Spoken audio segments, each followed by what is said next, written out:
특별히 호세아 선지자가 외치는 이 이스라엘의 모습을 보면은요, 딱 청개구리 신앙이구나 하는 생각이 듭니다. 하나님의 은혜를 맛보고도 정반대로 튀는 그들의 모습을 보면 그냥 한마디로 이야기해서 하나님의 백성들도 청개구리구나 하는 생각을 발견합니다. 그리고 청개구리 이야기는 어린 시절의 애들 이야기인 줄만 알았습니다. 그런데 살아보니까 어린 시절 청개구리는 나이가 들어도 여전히 청개구리다 하는 걸 발견하기도 합니다. 그래서 어린 시절 청개구리나 나이 든 청개구리나 별 차이가 없다 하는 것도 발견되어지고, 동화에 나오는 청개구리나 성경에 나오는 청개구리도 별반 차이가 없다 하는 것을 발견하게 되어집니다. 세상에 사는 청개구리나 교회에 다니는 청개구리나 별 차이가 없다 하는 것이죠. 오히려 성경에 나오는 청개구리가 훨씬 더 심할 수 있다 하는 것을 발견하게 됩니다. 아무리 교회를 다니고 예수님을 믿고 하나님의 자녀가 되어도 신앙보다 더 강한 것은 청개구리 같은 우리의 죄의 본성이다 하는 것을 발견하게 되는 것이죠. 그런데 청개구리는 다를 바가 하나도 없지만, 그러나 동화 속에 나오는 이야기와 성경 속에 나오는 이야기에 큰 차이는 있습니다. 엄마는 아들을 끝까지 믿어주지 못했지만, 그러나 하나님 아버지는 이런 청개구리 같은 우리를 끝까지 믿어주신다 하는 데 있다는 것입니다.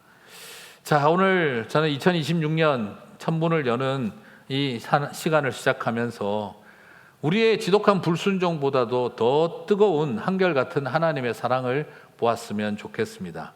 그래서 우리는 지독하게 불순종하나 하나님은 뜨겁게 맹렬하게 사랑하신다 하는 이 주제를 가지고 오늘 우리가 한번 이것이 우리의 소망이 되는 시간이 되었으면 좋겠습니다.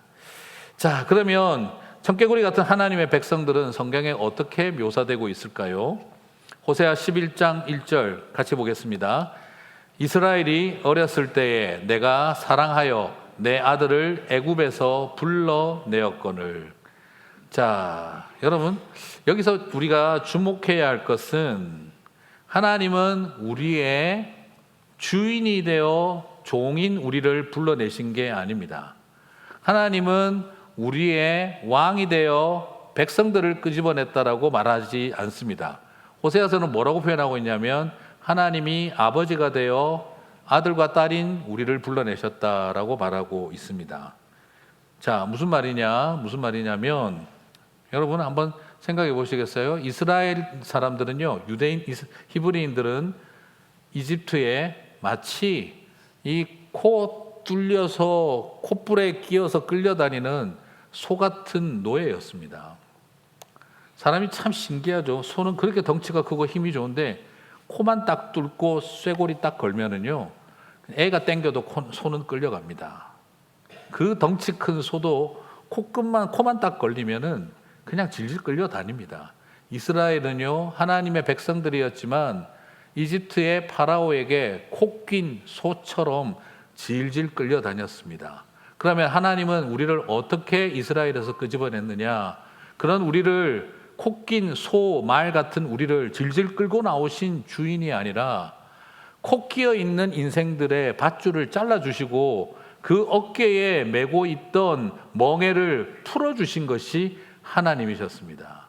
하나님은 코 끼어 질질 400년을 끌려다닌 이스라엘에게 새롭게 내가 너의 주인이 됐으니 끌고 나간다고 질질 끌고 나가신 것이 아니라 그 코에 콧불에를 끌어주시고 그리고 밧줄을 끊어주시고 그 멍에를 벗어주신 아버지가 되셨다라는 것입니다. 사랑하는 성도 여러분, 주님은 저와 여러분을 어디로 질질 끌고 다닐 주인이 아니라 저와 여러분에게 밧줄을 끊어주고 멍에를 풀어주신 아버지가 되신 줄 믿습니다. 그렇게 주님은 우리를 불러내어 주셨는데 문제는 뭐냐? 우리가 주님이 코를 풀어주시고 멍에를 벗어줘서 자유와 해방을 주었더니 우리는 그걸 가지고 오히려 바알과 아세라에게 가서 다시 코 끼어 질질 끌려다니기 시작하더라는 것입니다. 아버지는 버려두고 이 세상 헛된 권세에게 또 코 끼어 살더라는 것이죠. 호세아 11장 2절은 그렇게 말하고 있습니다. 같이 읽겠습니다. 선지자들이 그들을 부를수록 그들은 점점 멀리하고 바알들에게 제사하며 아로새긴 우상 앞에서 분향하였느니라. 평생을 콕 끼어 400년을 콕 끼어 사는 이스라엘을 해방시켜 놨더니 아버지 안에서 자유를 누리고 해방을 누리는 삶이 아니라 바알과 아세라에게 찾아가서 또 콕 끼어 살아가며 그것이 종된 길이고 노예된 길인 것을 모르고 있더라는 것입니다.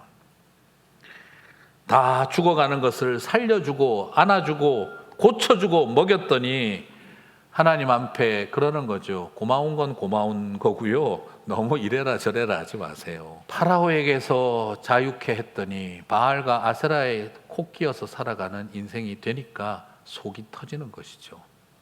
오늘 그것이 이 청개구리 같은 이스라엘의 모습이었습니다. 7절에 보니까 이 모습을 한마디로 이렇게 정리합니다. 같이 읽겠습니다. 내 백성이 끝끝내 내게서 물러가나니. 여기서 굉장히 신사적으로 번역을 해줬습니다. 물러가나니 하는 것은 이 끝끝내는 원어적인 번역을 생각을 해야 되는데요. 영어 번역만 봐도 bend to backsliding from God이라고 돼 있어요. 백슬라이딩, 백스텝을 밟았다는 정도가 아니고 백슬라이딩 했다는 말은 변절했다, 배신 때렸다, 뒤통수 쳤다 이 말이거든요. 그리고 여기서 물러간다는 표현이 그냥 하나님 주춤 이게 아니고요. 그냥 완전히 하나님을 향해서 변절과 배신을 했다는 뜻입니다. 그리고 끝끝내로 번역되어 있는 이 표현도 원어적인 의미는 뭐냐 그러면 죽기 아니면 살기로 매달려 있다는 뜻입니다.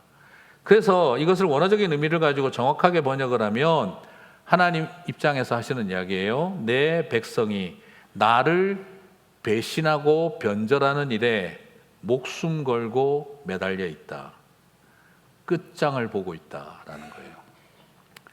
지금 오늘 이 메시지를 좀 더 하나님의 이 표현 그대로 날 것으로 살리면 내 백성이 나를 배신하는 일에 끝까지 목숨 걸고 매달려 있다 이 말입니다. 자, 여기서 우리가 발견하는 것은 바로 뭐냐면 하나님의 백성들이 믿음이 약해서 세상을 붙들고 하나님을 붙들지 않는 줄 알고 있는데요. 그러나 오늘 이 말씀을 통해 발견하는 것은 하나님의 백성들이 믿음이 약해서 세상을 붙들고 있는 게 아니라 마음이 완악해서 하나님을 배신하고 변절하는 일에 끝까지 매달려 있다라는 뜻입니다. 그러므로 오늘 이야기 나누고 싶은 것은요, 우리에게 필요한 일은 뭐냐면 이 힘들고 어려운 때 힘을 좀 내라 할 말이 아니라 우리에게 지금 중요한 것은 힘 빼 하는 것입니다. 사랑하는 성도 여러분, 새해 시작하시면서 힘내 하지 마시고 힘 빼 하십시오. 아직도 못 놓고 있는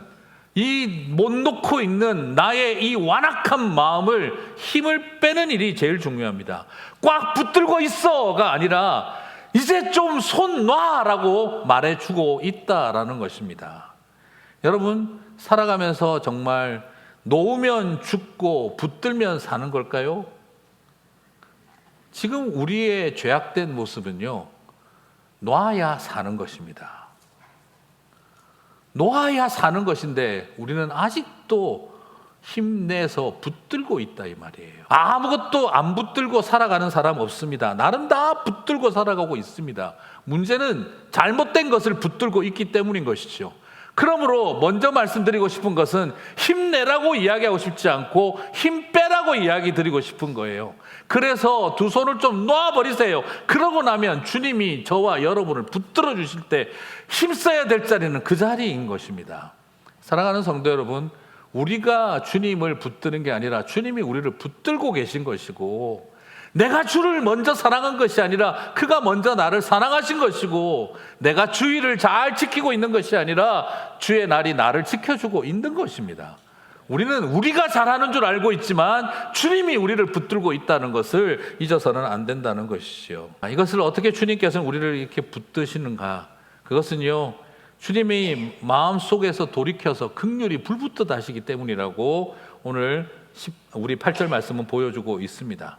그래요, 주님은 가슴에 이 불이 붙고 계신 거예요. 지독한 불순종보다 더 강한 것은 이 헤세드의 사랑, 불붙는 사랑이에요. 여기서 불붙는 사랑이라는 말은 다르게 번역하면 꺼뜨릴 수 없는 불꽃이라는 뜻이에요.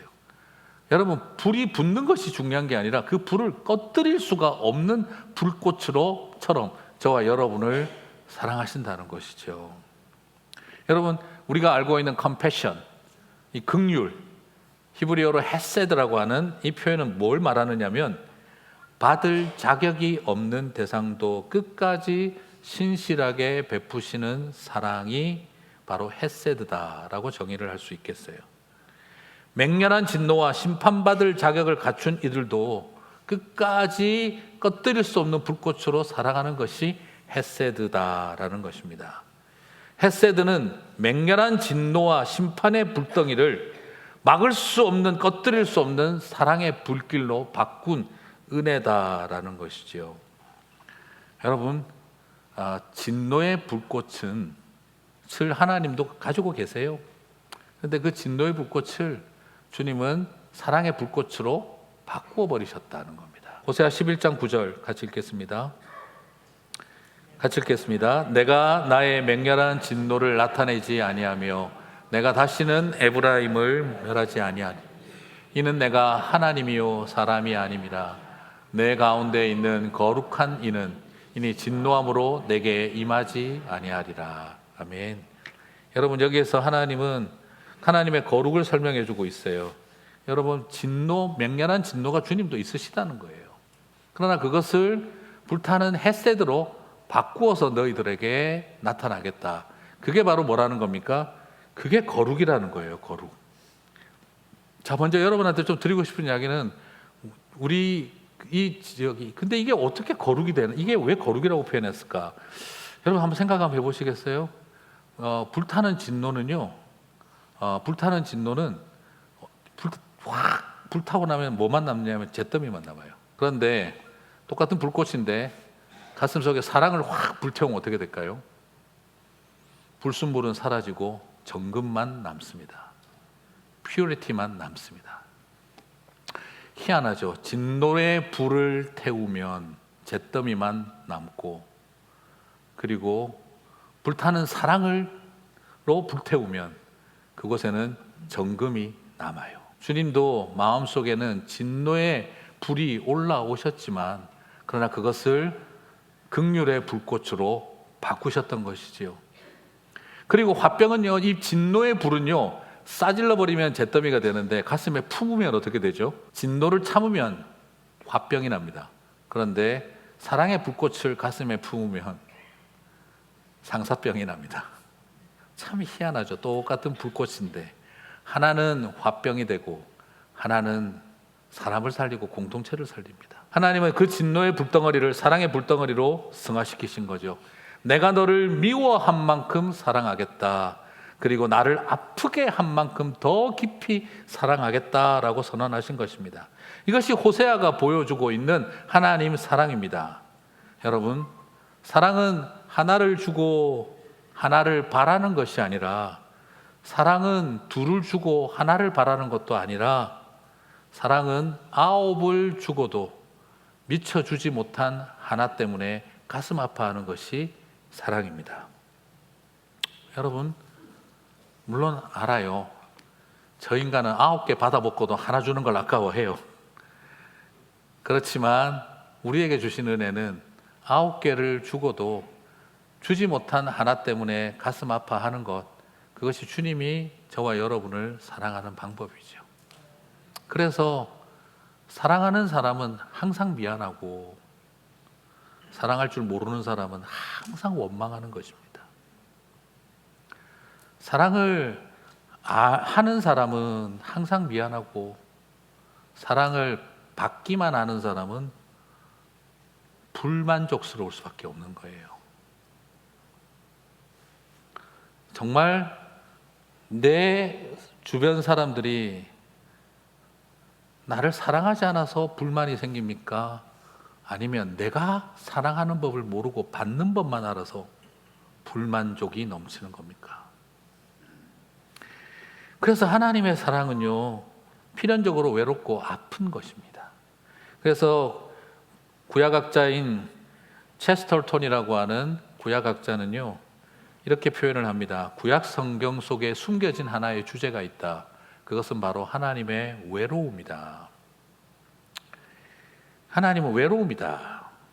신이기에 외로운 것도 아니고요. 스스로 있는 자에게 외로운 것도 아닙니다. 사랑하시기 때문에, 아픈 사랑을 하시기 때문에 외로운 것입니다. 구약에는 하나님의 지독하게 아프고 외로운 짝사랑이 가득하다라고 말하고 있는 것이지요. 그렇습니다. 외로운 사랑을 여러분 아십니까? 누군가를 사랑한다면요, 사랑한 만큼 아픕니다. 사랑을 했는데 아프지 않다면 사랑을 하지 않은 것입니다.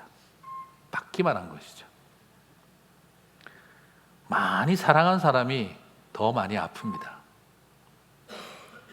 왜 저 사람이 더 아플까? 나보다 더 사랑했던 뜻입니다. 내가 사람을 사랑하다 너무 아팠다면 그것은 결국 더 많이 사랑했기 때문이라는 것이죠. 그래서 내 마음이 아프다면 그만큼 사랑했던 것입니다. 근데 너무 많은 사람들이 의외로 받기만 한 사람들은요, 사랑이 아픈 건지 몰라요.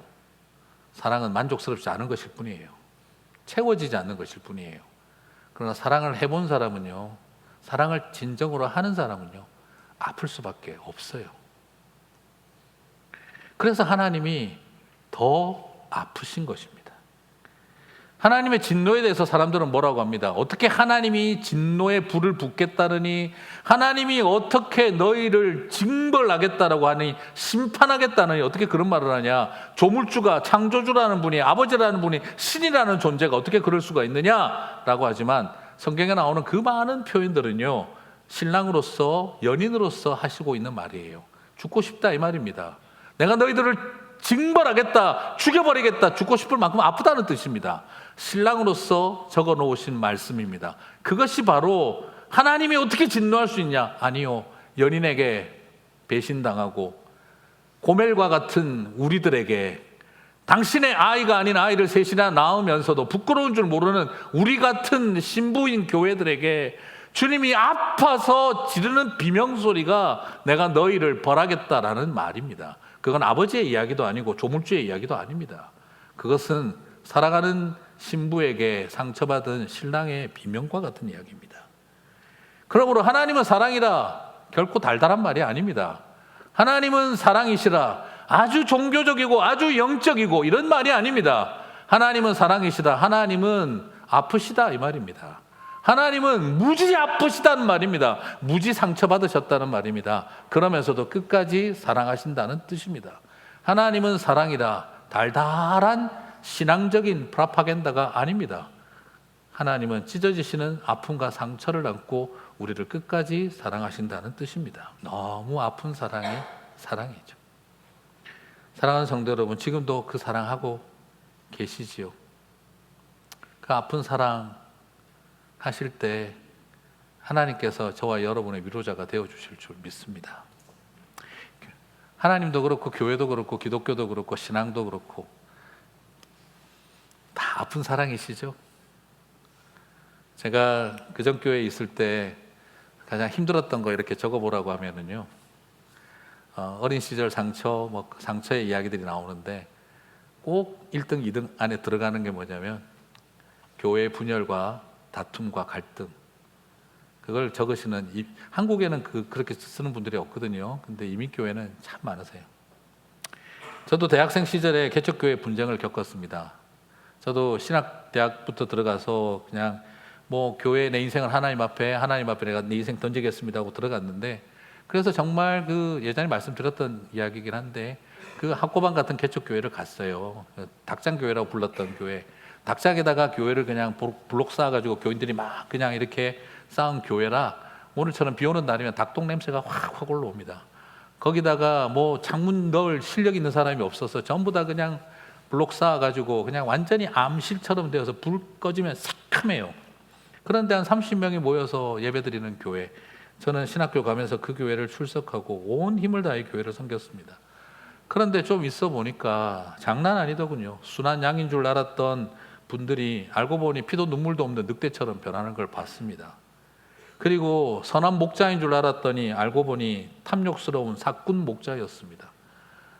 저는 그걸 바라보면서 충격을 받았습니다. 양인 줄 알았던 분은 늑대고 선한 목자인 줄 알았던 분은 사꾼 목자고, 그 교회에 희망도 절망도 보이지 않는다. 교인도 보기 싫고 목사도 보기 싫고 다 보기 싫고 그런 지경까지 왔습니다.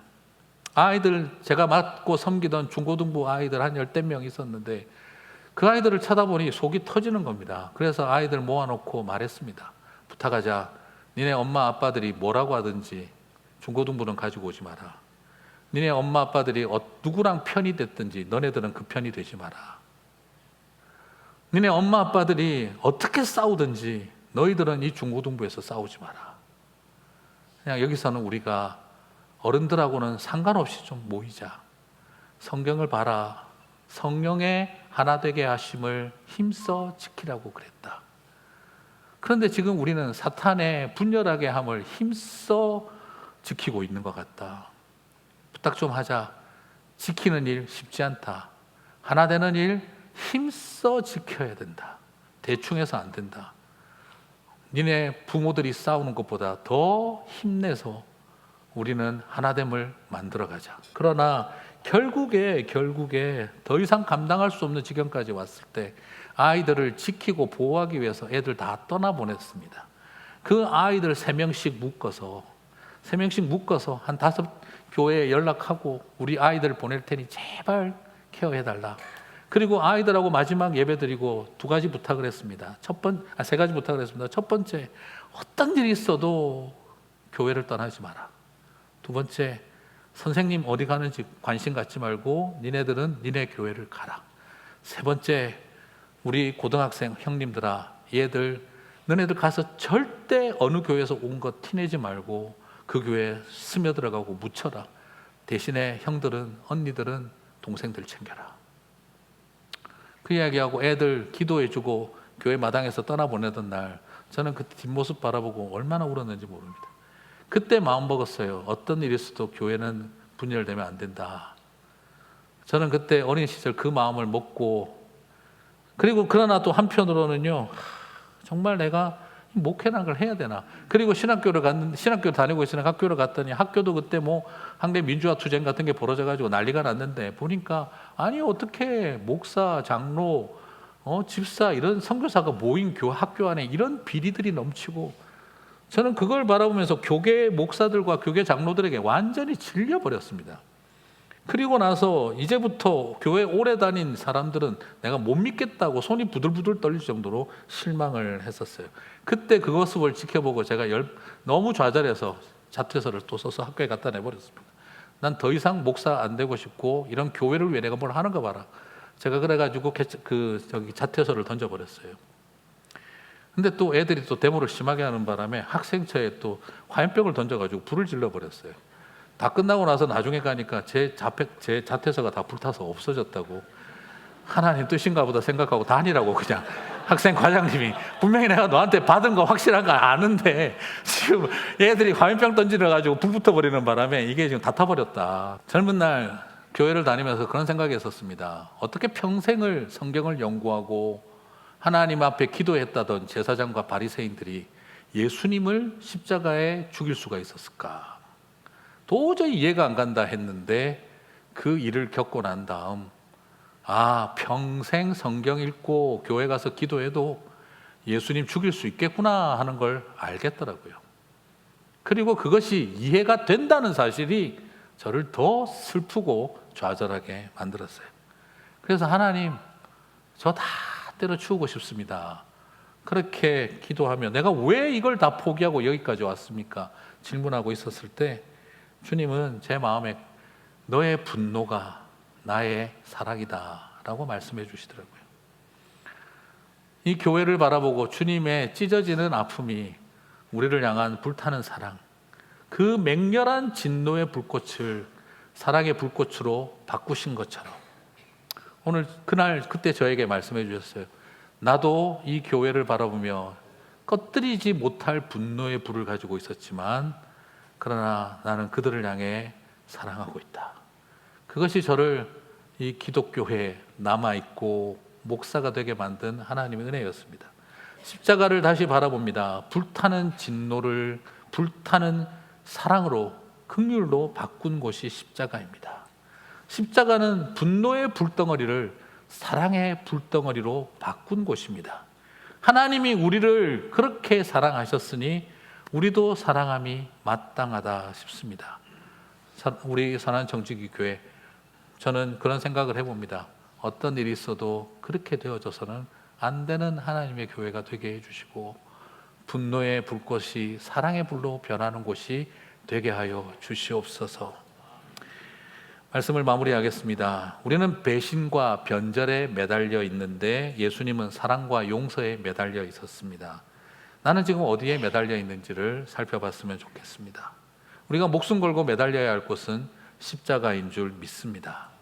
십자가는 우리를 향해 진노의 불을 내뿜고 싶은 주님이 사랑으로 바꾸어 놓은 곳입니다. 십자가는요, 아버지, 저 죄인들을 심판하여 주십시오 하고 싶은 마음을, 아버지, 저들을 위해서 저를 심판하십시오로 바꾸신 곳이 십자가입니다. 아버지, 저 죄인들을 진멸하여 주십시오 하는 그 마음을 바꾸어서, 아버지, 저들을 위해 내가 죽게 하옵소서로 바꾸어 놓으신 곳이 십자가입니다. 사랑하는 성도 여러분, 우리를 심판하고 죽여야 되는데 나를 죽이십시오를 선언한 곳이 십자가라. 오늘 새해를 시작하면서 저와 여러분 안에 그 마음이 있었으면 좋겠습니다. 하나님, 이 사랑이 다시 우리 안에 일어나게 도와주십시오. 다시 이 사랑이 일어나게 도와주십시오. 새해 특별 새벽 기도를 시작하면서 나를 위해 흘리는 눈물, 이웃을 위해 흘리는 눈물, 다음 세대와 우리의 공동체를 위해 흘리는 눈물을 찾자 담누의 여정이라고 지어봤지만, 그러나 여러분 다시 한번 생각해 보시면요, 그게 주님의 눈물입니다. 주님의 눈물을 찾아서 그 주님의 눈물이 내 안에 흐르게 해 주십시오. 그 마음이 우리 가운데 다시 회복되게 되기를 소망합니다. 우리가 우리 힘으로 사랑할 수 있겠습니까? 못합니다. 우리가 주님을 사랑하고 세상을 사랑할 수 없습니다. 주님이 우리를 먼저 사랑하셨기 때문입니다. 내가 주님을 붙들고 있는 게 아니라 주님이 우리를 붙들고 계신 것입니다. 청개구리 같은 나를 끝까지 포기하지 않으시고 이런 나를 곁에 두시며 은혜로 우리를 보듬어 주시는 하나님의 사랑이 오늘도 저와 여러분 안에 가득하실 줄 믿습니다. 부탁드리고 싶습니다. 붙들고 있는 그 줄을 놓으십시오. 힘을 빼십시오. 그리고 이 세상을 향해 그냥 하나님 앞에 나아가십시오. 그때 주님이 우리를 붙드실 것입니다. 주님이 나를 붙들어 주실 때 그 손 놓지 마십시오. 지독한 불순종보다 더 뜨겁고 강렬한 하나님의 사랑이 2026년 새해에 여러분 안에 가득하고 여러분을 통해 흘러가게 되는 역사가 있기를 주님의 이름으로 축복합니다.